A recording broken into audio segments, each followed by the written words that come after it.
Avis vascular centre మన దేశంలోనే the best varicose vein hospital.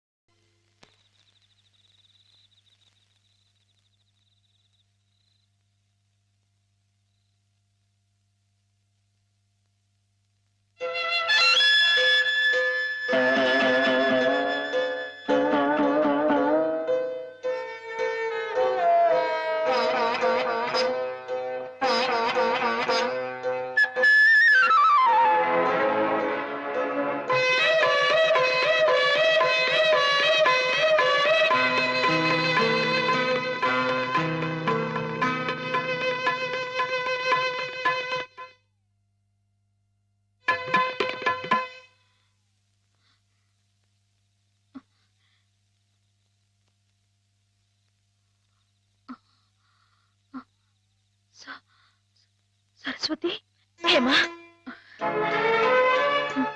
నేను ఇక్కడున్నానేమిటి? కొద్దిగా ఒంట్లో బాగుండకపోతే ఇక్కడికి తీసుకొచ్చారు. రేపు ఇంటికి వెళ్ళిపోదు గాని. ఇందాక జోలపాట పాడింది మాధవ. మాధవే కదూ? అతను ఇక్కడున్నాడేమిటి? చెప్పు Saraswati. Soldier, soldier, get up! మన సరిహద్దుల దగ్గర ఏదో అలజడి వినిపిస్తోంది. మన సైనికులు ఆల్రెడీ ట్రైన్ లో బయలుదేరిపోయారు, కానీ ఇంజన్ లేదు. నువ్వే ఇంజన్. ఉన్నారు కదా మేజర్. నేను నేల మీద హెలికాప్టర్ లో ఎగురుతూ పైన పెడుతున్న ట్రైన్ లోకి శత్రువులు దూకుండా చూడాలి. That's my duty. ఏమిటి మేజర్, కింద నేల మీద హెలికాప్టర్ ఎగురుతూ ఉంటే పైనుంచి ట్రైన్ వెళ్తుందా?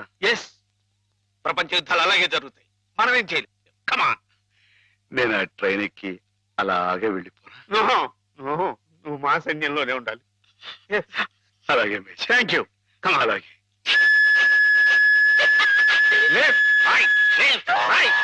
నీకోసం ప్రాణాలకు తెగించి అంత కష్టపడ్డాడమ్మా మాధవ. నేను వెంటనే మాధవ చూడాలి. నన్ను తీసుకెళ్ళవ సరస్వతి? అలాగే.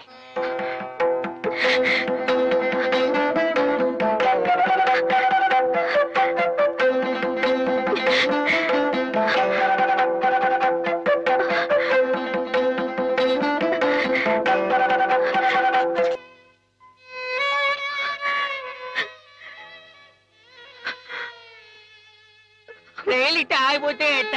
వెనక నుండి విమానాలు వచ్చి గుద్దుకుంటాయి. చట్టం.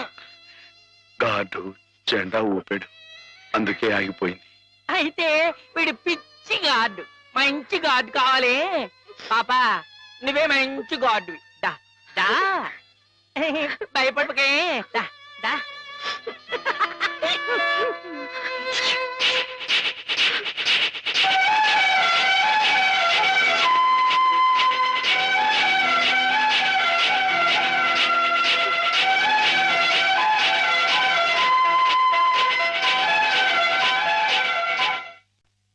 నాన్న, మా పెళ్లికి ముహూర్తం పెట్టించమని సిద్ధాంత్ గారికి చెప్పావా? అవునరా, బావ పోయి అప్పుడే ఏడాది కావస్తుంది. సంవత్సరం తిరగకుండా అమ్మాయికి పెళ్లి చేస్తే ఆయనకి కన్యాదాన ఫలం కలుగుతుందట. మరి పక్షం రోజుల్లో సంవత్సరం రాబోతుంది. అందుకే ఈ లోపల ఏదైనా మంచి ముహూర్తం ఉంటే చూడండి అని చెప్పాను. వద్దు నాన్న, నువ్వేం తొందరపడకు. ఏమిట్రా, హేమకు పూర్తిగా నయమైపోయింది, రేపు ఇంటికి తీసుకెళ్లిపోవచ్చని కూడా చెప్పారుగా. ఏమైనా హేమన్ నాకు ఇచ్చి చేయడం న్యాయం కాదు. న్యాయం కాదా? అదేమిట్రా?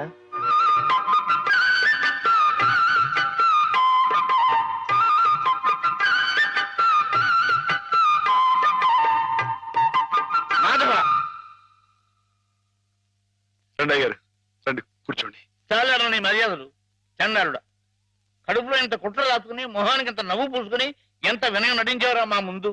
అయ్యారు మీరేమన్నారు? అయ్యా అర్థం రేయ్, నిన్ను మా ఇంట్లో ఒక కుర్రాడుగా చూసుకున్నాను రా. అందుకే హేమ నువ్వు కలిసి తిరిగిన, హేమ నీ ఇంటికి వచ్చినా నీ మీద నాకు వేసమెత్త అనుమానం కూడా కలగలేదురా. ఒరేయ్, హేమ చిన్నప్పటి నుంచి నా ఇంటి కోడలు అవ్వాలని అవుతుందని ఎంత మర్చిపోయాను రా. అలాంటి పిల్లని ఎగతన్నుకు పోయి నువ్వు పెళ్లి చేసుకోవాలనే దుర్బుద్ధి ఎలా కలిగిద్దా నీకు? బావగారు ఎంత అభిమానించేవారు. ఆయన రాసిన కావ్యాలన్నీ అంకితం కూడా ఇచ్చారే నీకు. అటువంటి మహానుభావునికి ఇంత స్వామిత్రం ఎలా తలపెట్టావురా అప్రాచుడా? ఒరే ఆయన బ్రతుకుంటే ఇప్పుడు ఇప్పుడురా నీ దురాలోచన తెలిసి గుండె పగిలి సచ్చుండేవాడ్రా. ఇంకా ఎందుకురా వెధవ బ్రతుకు? ఛీ!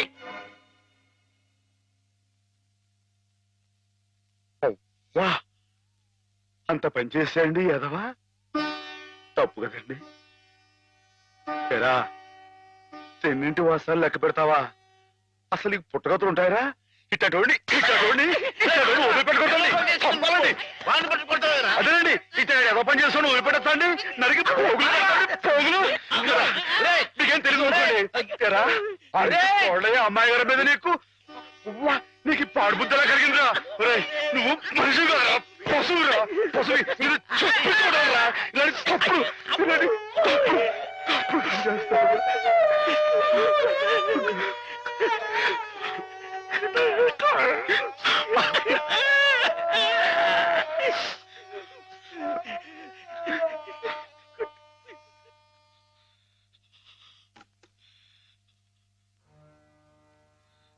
ఏం బతుకురా నీది, ఏ ముహూర్తంలో పుట్టావురా? ఇంకా ఎందుకురా కావాలని బురద పులుముకుంటావు? నేను నానా మాటలు అంటుంటే నేను అట్లాంటి వాడు కాదు బాబు అని చెప్పాడు. ఇంకా ఎందుకురా పిచ్చోళ్ళ నటిస్తావు? ఏం బాగుంకుందామని నిన్ను చేరదీసి ఎంత అన్నం పెట్టిన వాళ్ళకి అన్యాయం చేసే మనసు నీది. మనసు మనసు చెప్పుకోరా. నీ బతుకు గురించి ఆలోచించుకుంటా వాళ్ళ రుణం తీర్చుకోవడానికి ఉన్న హస్తం అమ్మేసి వాళ్ళకి సాయం చేసేది. అది నువ్వు చేసిన తప్పు. నువ్వేమిటో నీ భవిష్యత్తు ఏమిటో చూసుకోకుండా వాళ్ళు బాగుండాలి వాళ్ళోళ్ళు బాగుండాలని 24 గంటలు ఏడ్చేవి. ఇలా ఇలా నానా మాటలు అనిపించుకోవడానిక? అమ్మాయి గారు అని ఒక దేవతలా చూసుకున్నావే. తడి దేవత సొంతం చేసుకునేంత గిడురా మాటలు పిచ్చలవా? ఈ బతుకి ఓ తోడు కావాలని కూడా చూసుకోకుండా అమ్మాయి గారికి మంచి తోడు దొరికిందని తెగ సంబరపడిపోయావే. దేనికిరా? దేనికి? ఇలా పిచ్చోళ్ళ మధ్య నరకేతం అనిపించడానికా? ఏదో ఓ తాగుబోతే అథవా నానా కూతురు కూర్చోడంటే వదిలేయచ్చు, కానీ చిన్నప్పటి నుంచి నువ్వెవరో నువ్వేంటో తెలిసిన ఆ పెద్ద అన్నారే మాట్లాడినారంటే ఒరే మాధవా, నేను ఆ దేవుడు కూడా అర్థం చేసుకోలేదురా. అర్థం చేసుకోలేదు. కుడి ఏడు చచ్చిపోయేదాకా ఏడవరా ఏదవా? నీ ముఖం నాకు ఏదవరి. మాధవా మాధవా ఎక్కడా? మాధవా బయటికి రా. వస్తున్నా. లోపల ఏం చేస్తున్నావు? చెప్పకూడదు. మరి అంతసేపు ఇలాంటి పిచ్చి పిచ్చి జోక్ వేసావంటే ముఖం పెరగైపోతుంది. కొట్టండి. పిచ్చి నీకా నాకా? ఓహో పిచ్చి నీకే. మాధవ చచ్చిపోతా. చాలా బాగుంది.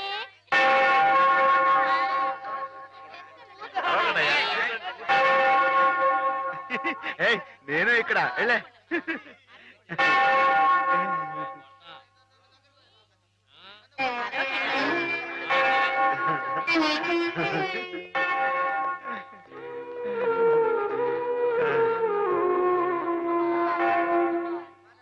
ప్రభులు వచ్చారా? ప్రభులు ఏమిటమ్మా? ఒక జీవితానికి సంబంధించిన ముఖ్యమైన సమస్య గురించి ప్రభు సలహా కావాలి ఫాదర్.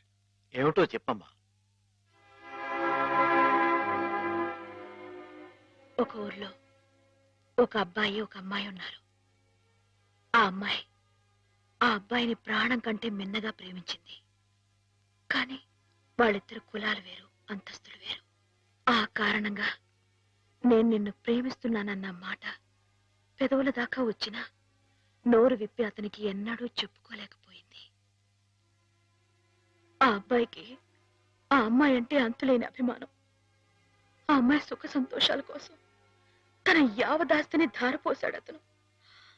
మానసికంగా శారీరకంగా చిత్రహింసల్ని భరించి గతి తప్పిన ఆ పిల్లని మళ్ళీ మామూలు మనిషిని చేశాడు. పెళ్లి చేసుకోవాల్సిన సమయం వచ్చినప్పుడు ఆ అమ్మాయి తనకి కొత్త జీవితాన్ని ప్రసాదించిన ఆ అబ్బాయిని చేసుకోవాలా? కట్టుబాట్లకి లొంగిపోయి మనసు చంపుకొని పెద్దలు కుదిర్చిన పెళ్లి చేసుకోవాలా? ప్రభువుని అడిగి చెప్పండి ఫాదర్. ఎవరా అమ్మాయి? నేనే ఫాదర్. మరి ఆ అబ్బాయి? నాకు అనవసరం. ఆ అబ్బాయి ఎవరైనా సరే నాకు అనవసరం.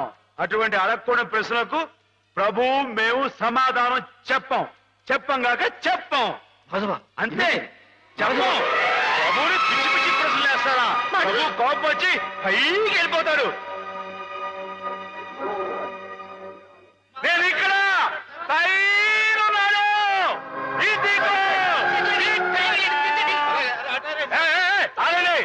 ఎవరైనా పైకి వచ్చారంటే తూకేస్తా. పోండి, దూరంగా పోండి. Helicopter helicopter. ఊరుకోవయ్యా.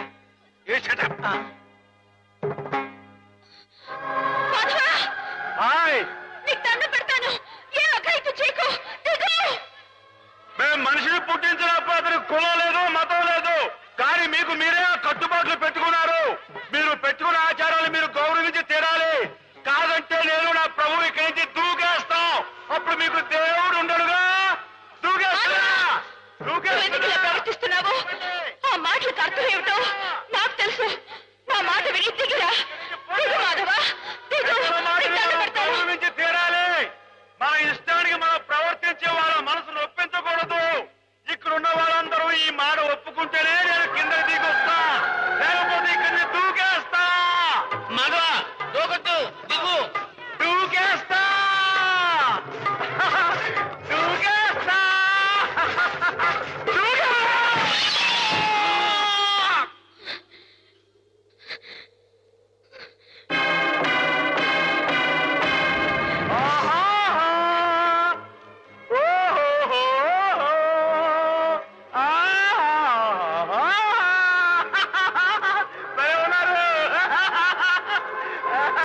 మనసు నిండా మాధవుడు రూపం నిండున్నప్పుడు ఈ ఒట్టె కట్టెని నీకు అప్పచెప్పటం భావ్యం కాదనిపిస్తోంది బావా. ఆ ఆత్మవంచన కంటే ఆత్మహత్య మేలనిపిస్తోంది. దయచేసి నా కోసం వెతక్కండి. సెలవు. హేమ.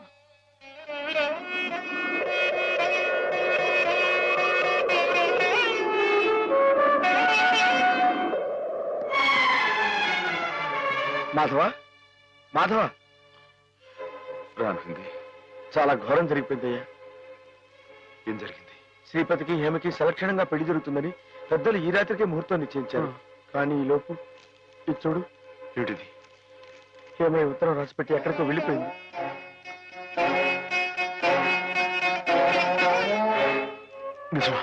నిజమే మాధవ. ఆవిడ తను చేసుకుని అనటంతో శ్రీపతి గారు ఎదురు తిరిగారు.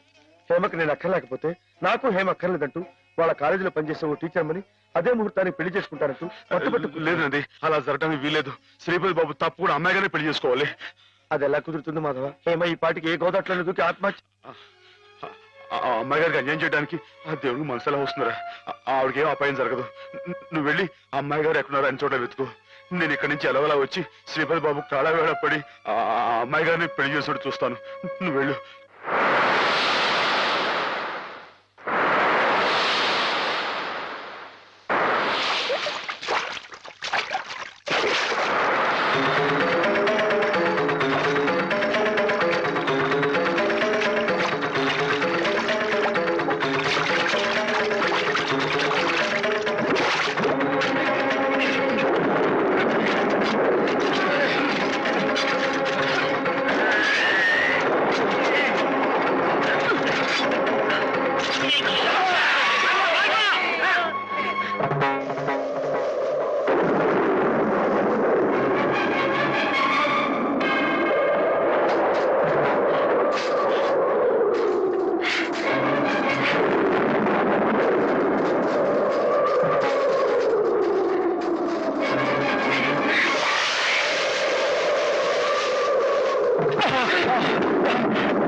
చెక్క చెక్క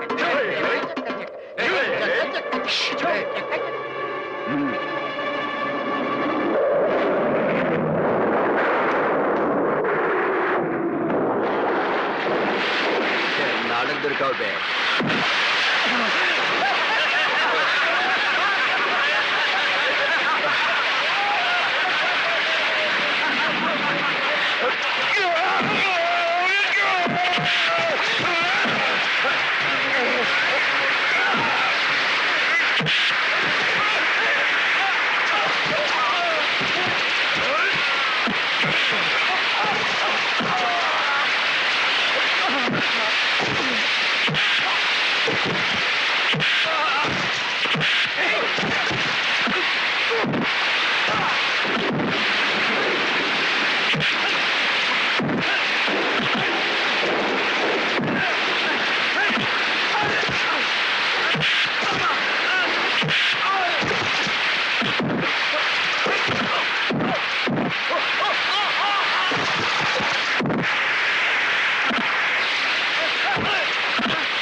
రామాధవ, నీకోసం ఎదురు చూస్తున్నాం. బాబు గారు, ఆ అమ్మాయి గారు ఎక్కడ? చెప్పండి, మాట్లాడమండి. అమ్మాయి గారికి ఏమైంది?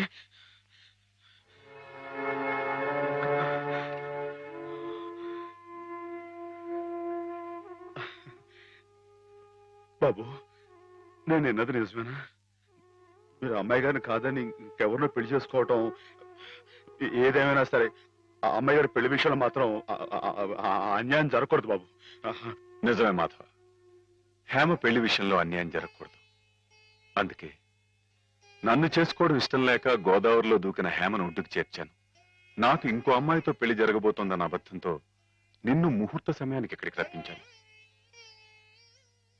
హేమకు అన్యాయం జరగకూడదని నీ మనసులో గట్టి కోరిక కనుకుంటే నేను చెప్పినట్టు చెయ్యి. ఆ గోదావరి తల్లి నీకు హేమకు కూడా మంగళ స్నానం చేయించింది. సుముహూర్తం ఇంకో 15 నిమిషాల్లో ఉంది. అక్కడ కళ్యాణం వెతుకుంది, ఇక్కడ హేమ సిద్ధంగా ఉంది. ఇవిగో పట్టుబట్లు, ఇవి కట్టుకుని హేమ మెళ్ళలో మాంగళ్యం కట్టు మాధవ.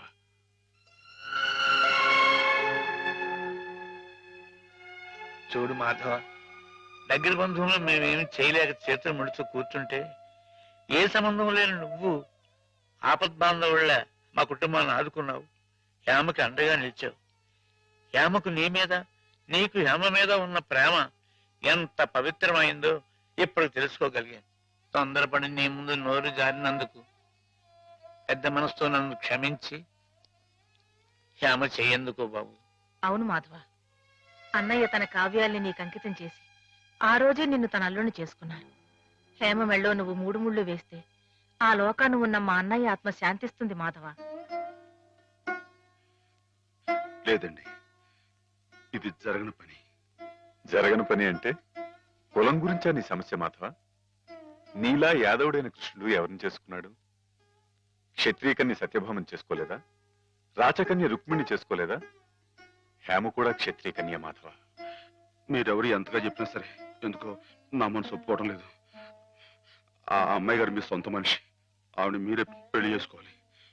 సరే అయితే, ఇందరింతగా చెప్తున్నా హేమ మనసారా నిన్నే కోరుకుంటుందని తెలిసినా కూడా నేనే హేమం చేసుకు తీరాలి అని నువ్వు పట్టుబడితే అలాగే చేసుకుంటాను మాధవ.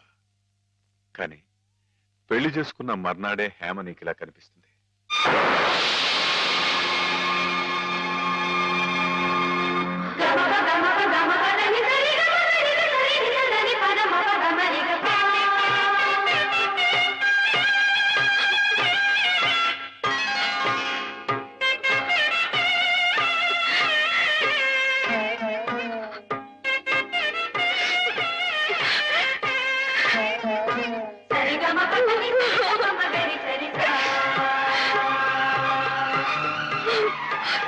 మీ కలయిక ఈశ్వరేచ్ఛ, కాదంటే ఎవరి తరం మాధవ.